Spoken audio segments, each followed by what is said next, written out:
सीत्रो बीजा सीत्रा में टेरिटरी में आवाज के તમારે ગલી મોહલ્લામાં દીખ્યો વેગા તમે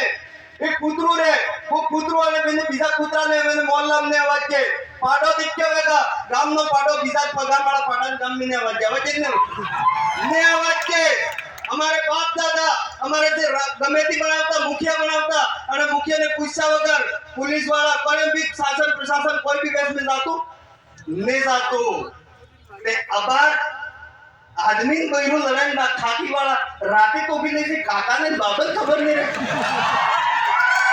और आदिवासी समाज के इस आदिवासी परिवार ने कार्यकर्ता माते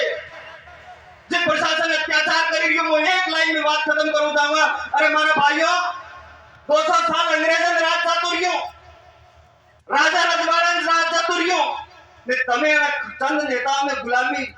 करी ने आदिवासी समाज ने एकता ने रोकवान कोशिश करी गया जने जने रोकवान कोशिश की थी अबार खाटलाम पड़ गया जाइए पतो करी आवो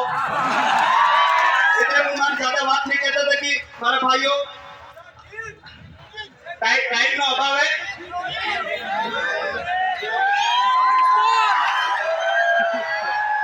बस खाली एक लाइन धन्यवाद साहब ए पाया तारो रे कारिया के आपे कोण जाने आदिवासी पाया लाइलो रे तीरा कामटा भाया कोण जाने आदिवासी धन्यवाद जोहार आप सबनी जय एक लास्ट नारा लगाना चाहूंगा जय जोहार का नारा है भारत जय